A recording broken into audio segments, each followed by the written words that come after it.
Mosaic is a UUA welcoming congregation. And as part of the UUA's 5 practices of welcome renewal, we hold several services each year to lift up all different kinds of people we welcome. The Welcoming Congregation program focuses specifically on diversity in sexuality and gender. Since 2018, the program has broadened its scope to explicitly include those of us who live in different types of relationship and family structures that have historically been marginalized, both by many religions and by mainstream society.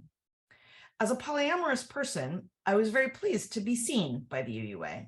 And today, I'm pleased to share with you not only some general information that can help you understand polyamory better, but also to speak from my own personal experience, honestly, and without fear or apology. For some of you, polyamory is just a thing that some folks do. You've been aware of it for some time. Maybe you've been involved in a polyamorous relationship, or you know someone who has, and it's not a big deal. For others, it may be new territory, and this message may challenge some assumptions you've had about how relationships work. Either way, I hope you come away today with a better understanding of what polyamory is and isn't, and a better ability to accept, respect, and celebrate all the beautiful ways people can be in relationship. So what is polyamory? The short answer is it's the practice of being in an intimate relationship with more than one person at the same time, with the knowledge and consent of everyone involved.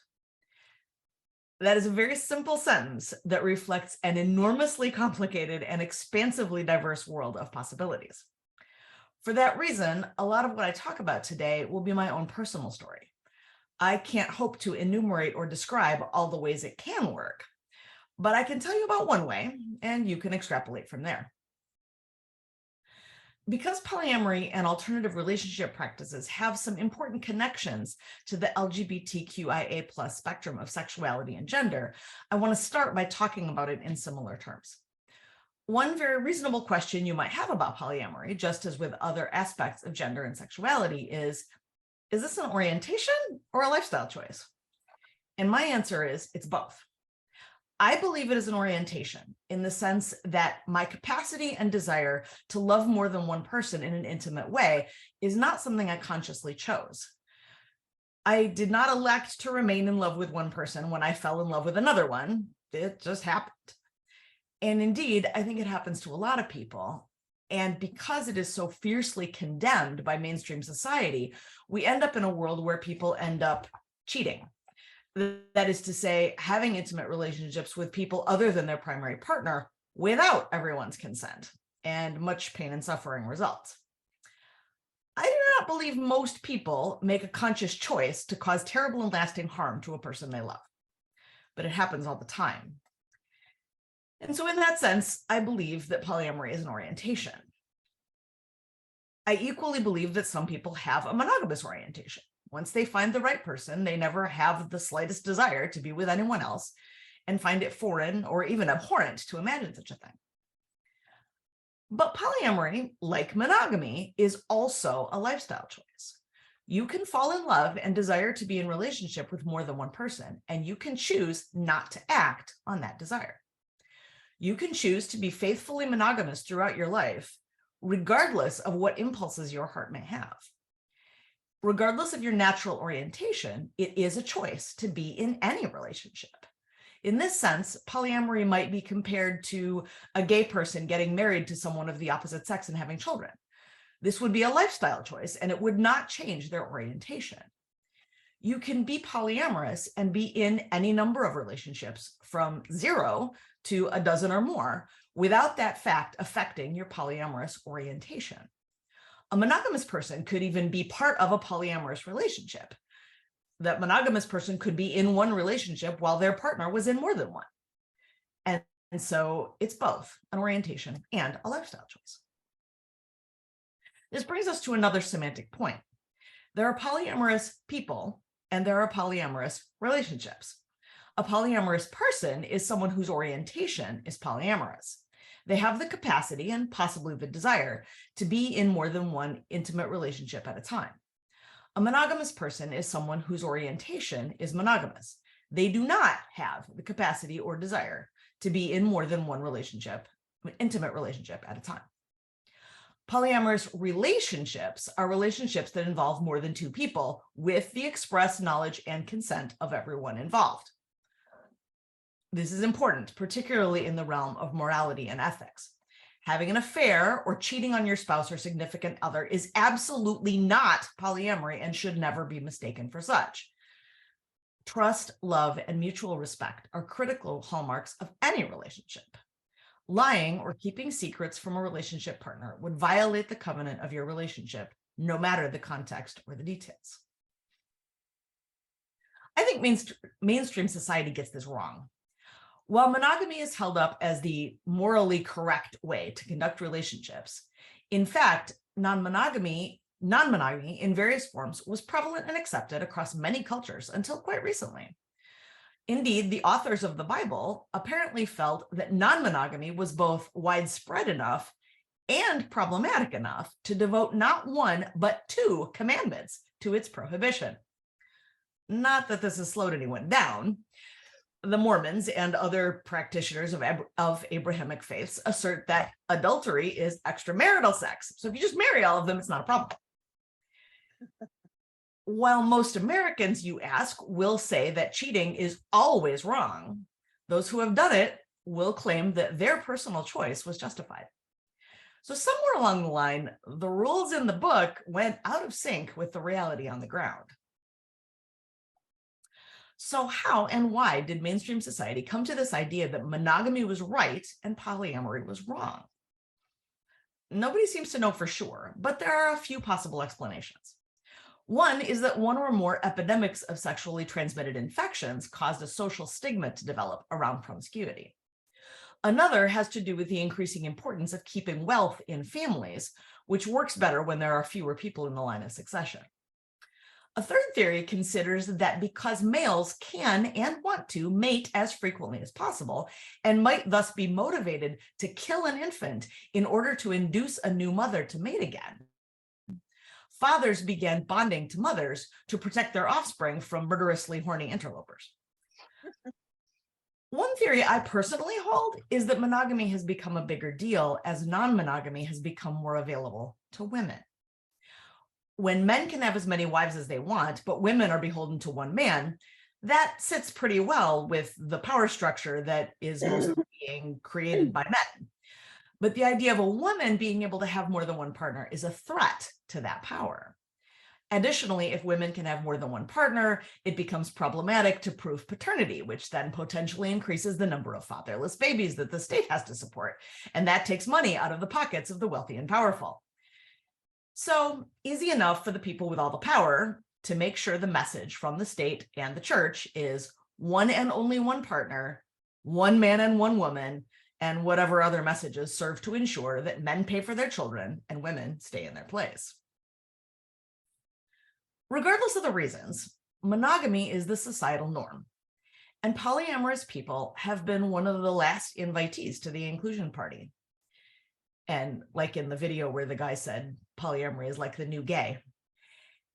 And polyamorous people may feel invisible or may have feelings of shame or self-doubt or confusion, much the same way LGBTQIA+ folks do, because of the messages that come from the dominant culture. Polyamorous people might experience gaslighting. You can't love two people at once. They may be told that what they're doing is wrong or sinful or shameful. They may be especially vulnerable to the societal double standard that says men who have several relationships are studs and women who do that are sluts. It can be lonely too when the societal message seems to suggest that not only is monogamy better, but that monogamy is the only way that is normal. Mainstream society makes a lot of assumptions about polyamorous people. We're freaks. We're afraid of commitment. We get into a new relationship instead of dealing with the problems of an old one. It's just about sex. It's the same as swinging. All polyamorous people are bisexual or pansexual.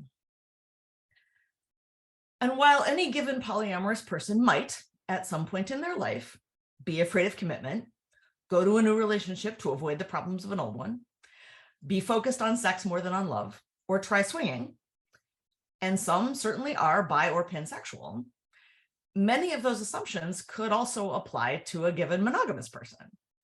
Stereotypes, labels, and assumptions are very rarely accurate or appropriate to blanket over an entire group. But because many of the assumptions about polyamory have to do with sex and with promiscuity, people don't like to talk about it, and it tends to get banished to the same shadows as marital infidelity and other sins. The reality of polyamorous life, at least for me and the considerable number of polyamorous folk I know, is not nearly so sordid as the street preachers might have you believe. Every story is different, but I can briefly tell you mine. When I was 13, I fell in love. I didn't know it at the time. I was 13, for heaven's sakes. I had a crush on a boy. It was a funny sort of a thing. He went to my church, and when I would see him on Sunday, just see him, not even talk to him, I would float through the next week in this sort of euphoric haze. Long story short, I found out over time that he was likewise attracted to me.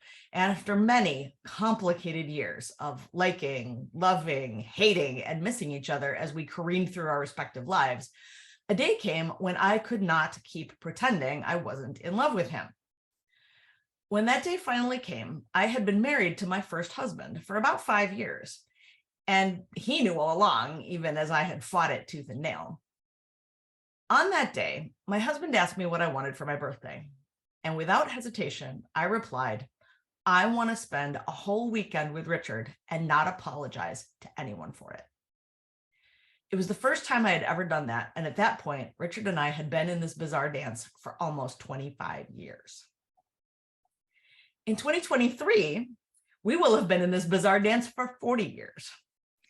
Through the guy I actually dated in high school, that breakup, meeting my first husband, through that entire marriage, meeting and marrying my second husband, and through 5 other shorter-lived intimate relationships, Richard has been my constant, and some might even say my soulmate. But I remain fairly certain that if we tried to live together as primary partners, we'd kill each other. So we have a challenging but profoundly worthwhile relationship 1,000 miles apart. And I have a challenging but profoundly worthwhile marriage here at home, and a third relationship that was a sexual relationship for a while, but now is more of an intimate friendship. And in all 3 of these relationships, the primary focus is on loving and trusting each other through all the ups and downs of our lives. All of these men, as it happens, I am entirely heterosexual, know each other, know about each other, know how they connect to me, and they all get along just fine. For me, each of these relationships is unique, and they are complementary. Each one meets a large percentage of my emotional needs, and in combination, they add up to much more than 100%. But because they are all unique, no one of them could be as fulfilling as all of them. Importantly, though, that's not a fault or failure of them or of me. It's more a reflection that the Hallmark Channel version of monogamy is just not true in real life, at least not in my real life. Hallmark Channel monogamy makes an impossible demand that you will be your mate's lover, confidant, breadwinner, best friend, nursemaid, secretary, therapist, co-parent, cook, handyman, housekeeper, and everything else they might ever need all the time. It's just not fair to ask that of one human being. And in reality, most of us don't actually do that. Most folks have best friends, favorite cousins, coworkers, drinking buddies. The only real difference with people like me is that we also sometimes have more than one intimate partner. Friends with benefits, you might say. One of the best things is what we sometimes call kitchen table polyamory, where we get together to eat a meal, coordinate our calendars, which is unquestionably the hardest part, and just coexist together as a family. As you might expect, polyamory requires a lot of trust and a lot of communication. And so when you get it right, you end up with a lot of true intimacy of the kind that has little or nothing to do with sex. And I think that's also an important point. Polyamory can exist all along the spectrum of sexuality and sexual orientation. Notice that I've been using the term intimate rather than sexual to describe these different relationships.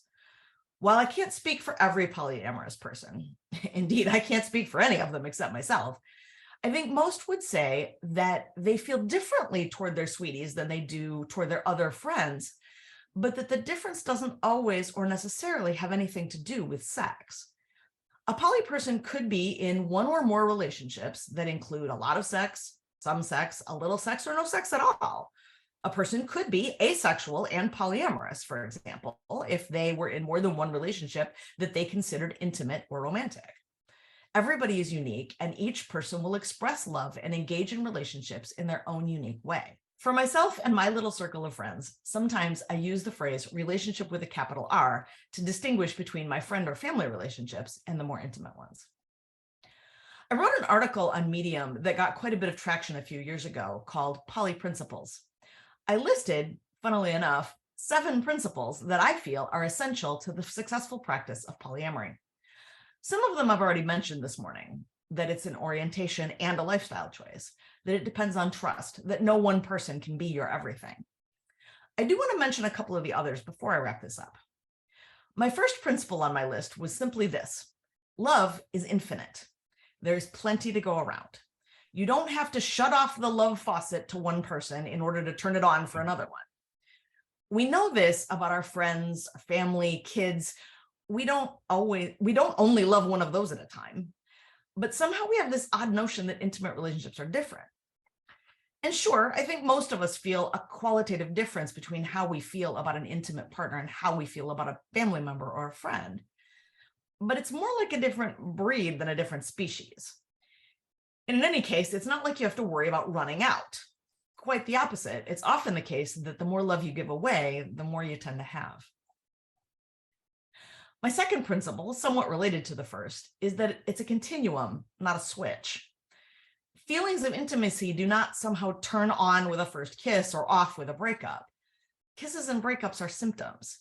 The feelings of attraction ramp up and down, sometimes quickly, sometimes gradually, and almost never in a linear way. But they do not abruptly flip on and off.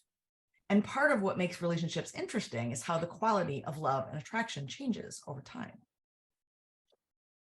I'll leave the rest of my Medium article as a reading exercise for the interested student, but I do want to address the question of jealousy because it always seems to come up. I believe that jealousy is a symptom of a deeper problem of trust. I know from bitter personal experience that if a person has a possessive or jealous nature, they will assume their partner is cheating or wants to cheat, no matter what they actually do. No amount of honesty, proof, or protestation will change that, regardless of whether their partner is monogamous, polyamorous, or wears a chastity belt. This is not about the trustworthiness of the partner. This is about the jealous nature of the person. For a polyamorous person, having more than one partner is not about one partner's shortcomings or failings. It's about celebrating everything that is possible in one relationship and expanding beyond that to discover what more is possible. Relationships require trust. A relationship can survive and even thrive in the absence of almost any other desirable trait. You don't need common goals, shared values, sex, physical attraction, shared interests, shared assets, or even love. All of those things merely make a relationship better. And certainly lasting relationships are more likely to have at least one of those desirable traits. But at the end of the day, everything is negotiable except trust. For me, intimate relationships have a spiritual component, and that's why this message felt worthy of a church service. There is magic in exploring and uncovering everything there is to know about another human being, and there is something sacred in loving them unconditionally. I am grateful to be in relationships with people who understand that more of that in the world is better, and that my desire to have more than one partner is about abundance, not scarcity. And I'm in love with at least a dozen people. I wouldn't even consider partnering with most of them, but I do seek intimacy with all of them in different ways. And luckily for me, most of them have happily reciprocated in the ways that made sense for us. My cup runneth over, and I am grateful.